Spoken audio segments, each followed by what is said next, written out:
What is up, League Nighters? We are back for a little bit more tee work. This one I think a lot of you are going to find interesting. It's been very helpful for myself, very helpful for Jason. This is how to start learning the cut swing by using a tee. So, very important one today. A little bit of a follow-up to the video we did with Brandon Traylor a few months back where he initially taught us how to hit a cut swing. Jason and I have both taken that to the lab and we've been working on it ourselves, and the tee has been a huge tool for us in learning that. So we're just going to show you a little bit of how we've been going about it, and you can kind of see how our cut swings have been coming along.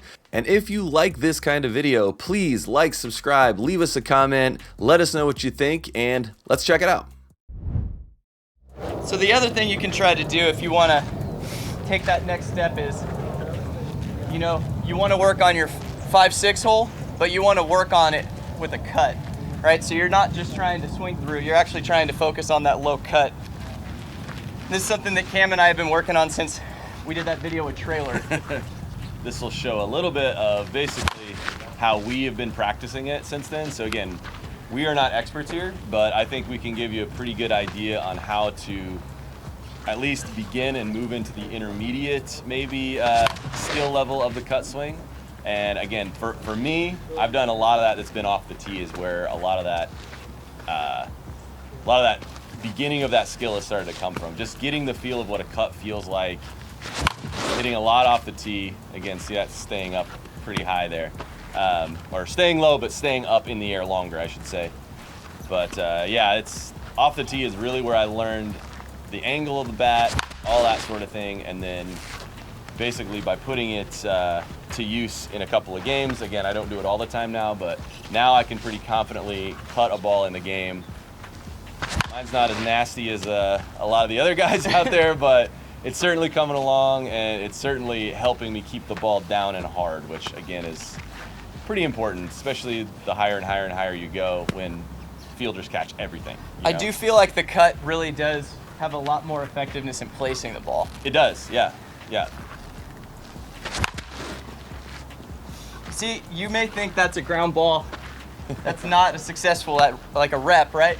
But it's right where you want to hit it. Yeah. It's in between defenders, Yeah. and that'll get you on base. And even if your defender's standing there, it's basically super short hopping to his ankles. Yeah. So he's got to make a good play. And as we know, softball and baseball and any similar sport it's all about percentages. And so the higher the percentage of your success and the lower percentage of his, the better, even if it doesn't work 100% of the time.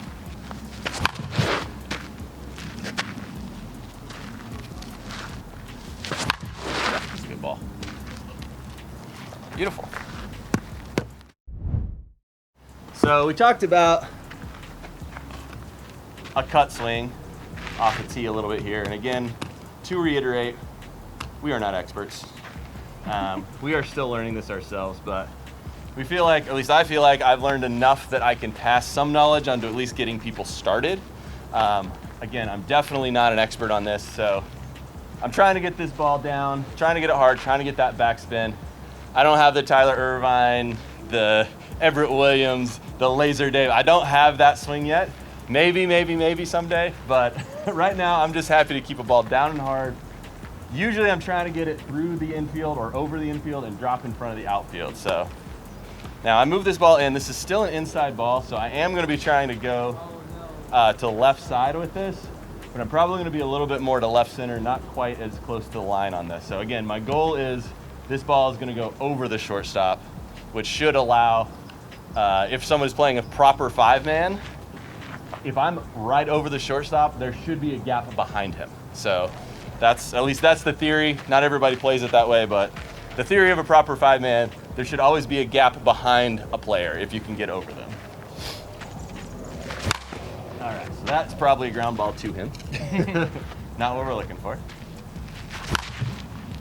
little too high. So a lot of times when I get high, I realize that I'm kind of flattening out and a little bit up instead of down hard and through. So that's when I see that. That's the adjustment I make. I'm trying to cut this ball in half, but I want to start just above the middle point, and I want to end it just below the middle point on the other side. So I'm actually coming through it at a slight angle like this. So you're still hitting the middle of the ball, so you're still getting the full oomph of the bat through the ball. but you're getting a ton of backspin, which is going to keep the ball up in the air longer. Yeah, you almost want to exaggerate the follow through Yes. down, and that helps. Yeah, and again, for me, it helps when I think about hitting through the ball. A cue I use a lot is if I act like there's a nail sticking out of this ball, and I'm trying to nail it in with a hammer, right?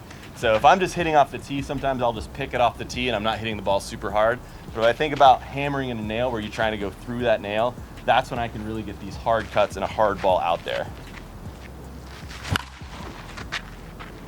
In most cases, unless you got a really weird shift, that's probably over the shortstop's head. Now, there's a chance he might be able to make a jumping grab, but Oh no, I'll take that chance. on this baseball infield, That's true. We got a that short was infield here. 150 feet out there. There's no way a shortstop's getting that one.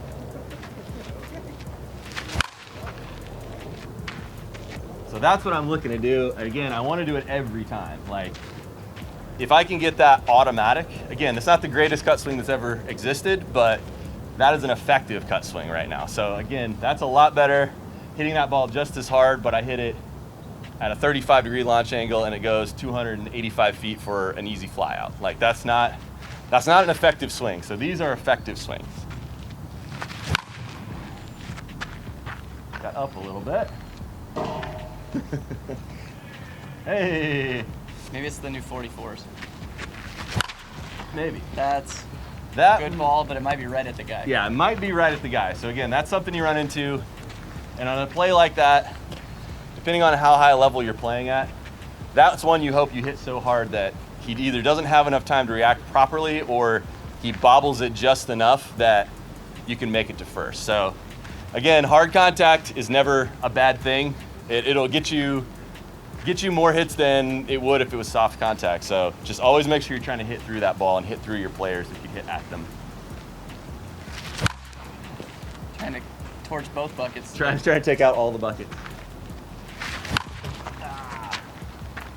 So when those get up like that, that's a good sign that I got a little too steep of down. So You can almost hear the tee. yes, like compress just a hair. Yep. It dropped a little bit when I did that. So again, that's just an adjustment I need to make. I need to less steep of an angle. So now I'm going to try more out. Like, my bat's probably traveling towards the foot of the pitcher, and then the ball's going to stay up. Uh-oh, there goes a bucket. Runaway bucket. It's a very small 5-6 hole you got to hit now. Yeah, it's a very tiny 5-6 hole right now. I was kind of hoping you were going to try to hit it. Wasn't too far off. So, I mean, you were only 200 feet off. well, I mean, as far as the angle. So a swing like that, again, off the wall, where that hit, that's actually about 300. So that I'll take. Like, those guys are playing pretty deep right now. So I'm guessing in a game, nobody's playing me that deep. So if I happen to get a ball slightly more up than I wanted, and that's the result, like, I'm fine with that. So obviously, because ball off the wall like that's pretty much an easy 2 bases, unless for some reason the guy plays it perfectly off the wall and I'm really slow that day. So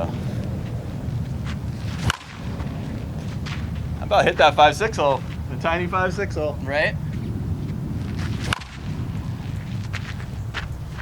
Not too bad.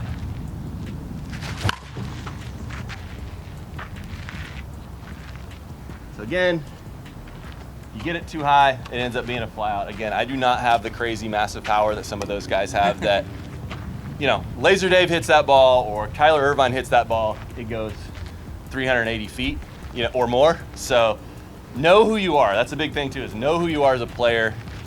Try not to overthink, well, I can hit a home run once in a while, so I'm a home run hitter. That's not how it works. You know, if you're a home run hitter, you hit a home run 1 out of 4, 1 out of 3, you know, something like that. That's a home run hitter. I'm like a 1 in 20 at bat guy, maybe, something like that. So that's not a home run hitter. Smoking that bucket, though. Almost. If it was upright, you might have tagged it.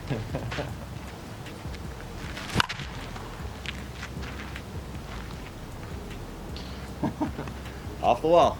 Again, I'll take it. Maybe a little higher than I normally want, but again, if you hit the ball hard, good things will happen a fairly good amount of time. My tiny 5-6 hole is working out though. All right, so I've raised this tee up a little bit. Again, we're back up to our shoulder, basically our shoulder joint. So actually above where your arms are gonna swing. So this is an important one for the cut swing, and this is a thing that Brandon Traylor, when we did our video with him, that's the thing that he was really focusing on. These are the pitches he looks for. He might even be looking for higher than this, because he's really good at going way up high and chopping out like this. I am not that good at that yet, so I'm working my way up. So this is about as high as I go right now. Again, really important thing for me to do here is to make sure I get above the ball, because it's really easy when a ball is this high is to catch the bottom half and just pop it up. So I really want to make sure I'm getting above the ball, doing that same thing where I'm chopping through just above middle, and on the backside it's just below middle. You're really smoking that 5/6 hole. The tiniest 5/6 hole. Good news is, if the third baseman and the shortstop are playing 2 feet apart, I can hit it in between them.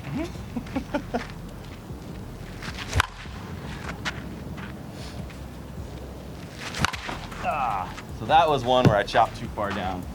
I could feel it before I swung, which again, you can't kind of stop when you're in the middle of it, but the more repetitions you do, you can work that out and you start noticing your mistakes immediately, and then you can kind of figure out how to fix them quicker. So that for me was like, okay, I chopped my angle too high. I need to make sure I get up but then go out.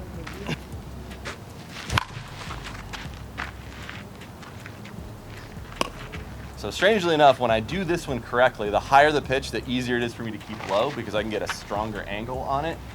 But for me right now, this is a harder hit for me to execute properly. So that's why I'm working on it. And again, it's a very effective down and hard type of hit once you get good at it.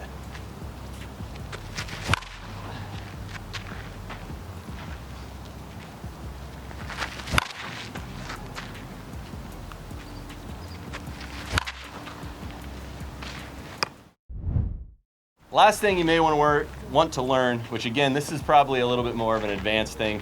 I personally am not good at it. This is a thing I'm just starting to learn, but you'll see those guys that hit those cut swing home runs that aren't super flat. They're more like a 20 degree, 25 degree. So I'm trying to learn that. Again, I'm not a home run hitter, but I feel like it's something you need to know how to do in a situational situation. So in a time where maybe you need to hit the ball deep and it doesn't matter because you got a runner on third that needs to score. Maybe, you know, it's a desperate time. You just got to hit a ball hard. You got to try to hit a gap hard, and you got to get the ball out there. It can't bounce in front of the outfielders. You have to get it past them, that sort of thing. So that's kind of what this is for. Again, it's situational, but the more tools you have in your toolbox that you can execute properly at a high percentage of the time, the better. All right, so again, I've got this ball back down to about chest high, and I'm still trying to cut through the ball, but I'm cutting it more a slightly flatter angle, and that's how I'm gonna get the ball up. So I still wanna create a lot of backspin, but I want to get the ball a little bit more in the air without popping it up. So that's the key here. A pop-up is a failure on this. So you've gotta make sure that this is an upline drive that just gets out and again, can get to the fence, can get in between some outfielders or get behind some outfielders. That's the goal on this.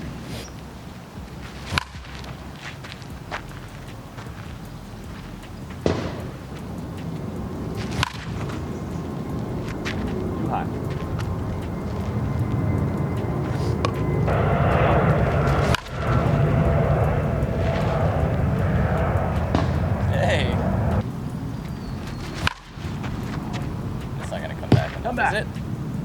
You got over it. Over it. Scattering report's out. That's my spot.